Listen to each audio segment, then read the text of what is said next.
High, আমি অন্বেষা। আজকে চলে এসেছি সন্ধেবেলা রান্নাঘরে। সন্ধেবেলার জন্য কিছু স্ন্যাক্স বানাবো। তো কালকে রাত্রের অল্প মতো পনির রাখা ছিল, অল্প বলতে একদমই অল্প।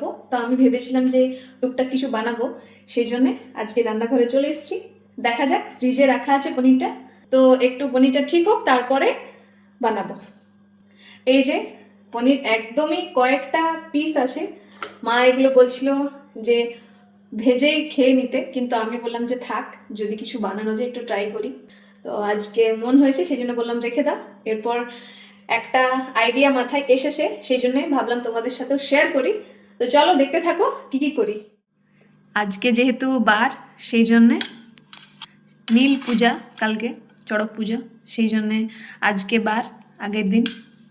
তো পুরোটাই হবে একদম ভেজ, পেঁয়াজ রসুন কিছু ইউজ করা যাবে না, সেই জন্য একদম ভেজ পদ্ধতিতেই পুরো রান্নাটা করতে হবে। প্রথমে এরকম টমেটো নিয়ে একটু স্লাইস করতে হবে।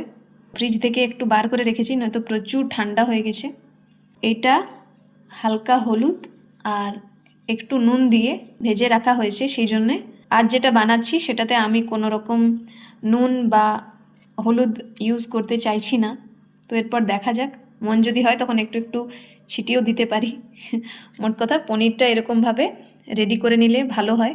তোমরা যারা একদম ফ্রেশ পনির ইউজ করবে তারা অল্প নুন হলুদ দিয়ে ভেজে নেবে, ব্যাস। আমার যেহেতু কড়াই আছে সেই জন্য এটা আর করা লাগবে না। এরপরে একটা বড় সাইজের আলু নিয়ে স্লাইস বানিয়ে নেব। কত কেজি যেরকমভাবে আলু চিপস হয় আর কি, স্লাইস করে করে, একদম পাতলা মতো স্লাইস হলেই ভালো হয়। এরপরে ব্যাটারটা তৈরি করার জন্যে আমরা একটু বেসন নিয়ে নিয়েছি। বেসনের সাথে এরপর টুকটাক অল্প কিছু মশলা দেওয়া হবে। প্রথমে হালকা মতো নুন, পনিরটা তো আগেই ভেজে রাখা ছিল অল্প নুন দিয়ে, তো সেই জন্যে বেসনে আমরা একটু কম নুন দিয়েছি। তারপরে সামান্য হলুদ। এটা হচ্ছে মিক্স একটা মশলা, তোমরা তোমাদের ইচ্ছে মতো দিতে পারো। এটা হচ্ছে জিরে ভাজা, আর লাস্টে একদম কাশ্মীরি লঙ্কার গুঁড়ো, অল্প করে চিলি ফ্লেক্স, বেশি দিও না, ঝাল লাগবে। এরপরে মেশানোর পরে অল্প অল্প করে জল দিয়ে পুরো ব্যাটারটা তৈরি করা হবে। খুব বেশি ঘনও হবে না আর খুব বেশি পাতলাও হবে না, সেরকমভাবে ব্যাটারটা তৈরি করতে হবে। টুথপিক, পনির আছে, এই ব্যাটারটা আছে, আলুর স্লাইস করলাম, এরকম টমেটোর স্লাইস, এই হচ্ছে আমাদের উপকরণ। এরপরে আমরা রেডি করব। তো প্রথমে একটা টুথপিক নিচ্ছি, আলুর একটা স্লাইস, মাঝে এরকমভাবে পনিরটা দেব, এরকমভাবে টাকোস হয় না, টাকোস ওরকম, এই টুথপিকটা দিয়ে দিলাম, ব্যাস। এরপরে টমেটো,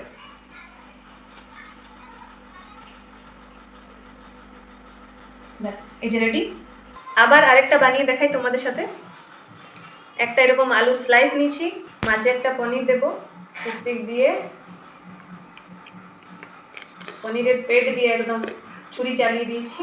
এরপরে লাস্টে একটা টমেটোর স্লাইস, ব্যাস। এই যে এরকম ভাবে যতগুলো পনিরের পিস ছিল সেরকম হিসেব করে রেডি করে নিয়েছি। আবার শুরু করো।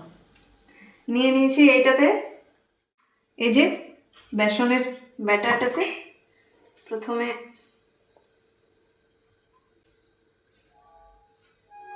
চামচ থাকলে ভালো হতো,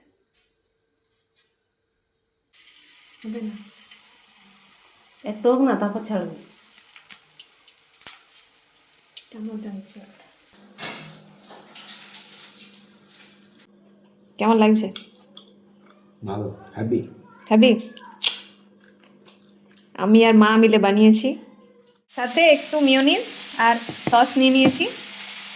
আর এই যে বাবা খাওয়া শুরু করে দিয়েছে। কেমন লাগছে? ভালো, হ্যাপি। আজকে নতুন প্রথম ট্রাই করলাম।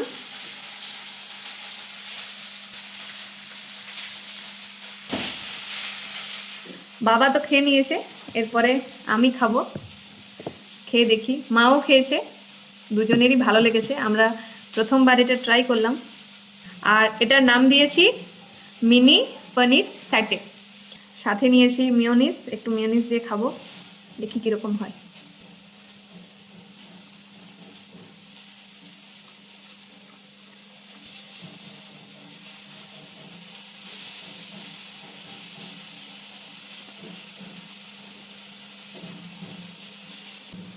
মানে খেতে এত দারুণ হয়েছে, কাশ্মীরি লঙ্কার গুঁড়ো দেওয়া ছিল, তাহলে একটু ঝাল ঝালও আছে। এমনিতে আমি ঝাল খাই না, কিন্তু অল্প ঝাল দিয়েছি, তো দারুণ লাগছে, স্পাইসি একটা ব্যাপার আছে।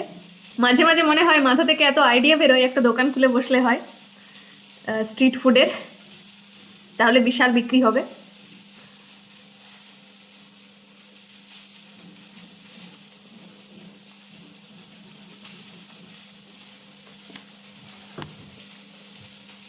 একদম বিশ্বাস করা যাচ্ছে না যে এটা বাড়িতে বানানো হয়েছে, মানে এতটাই টেস্টি হয়েছে।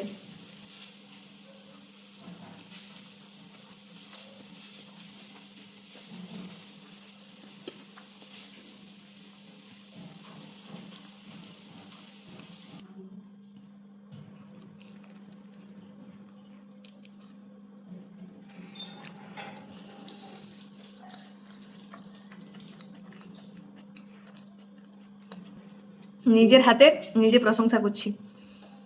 এখন মনে হচ্ছে ভাগ্যিস আমি পনিরটা বাঁচিয়ে রেখেছিলাম, নয়তো এক্সপেরিমেন্টটা করা হতো না। এত সুন্দর একটা রেসিপি করলাম।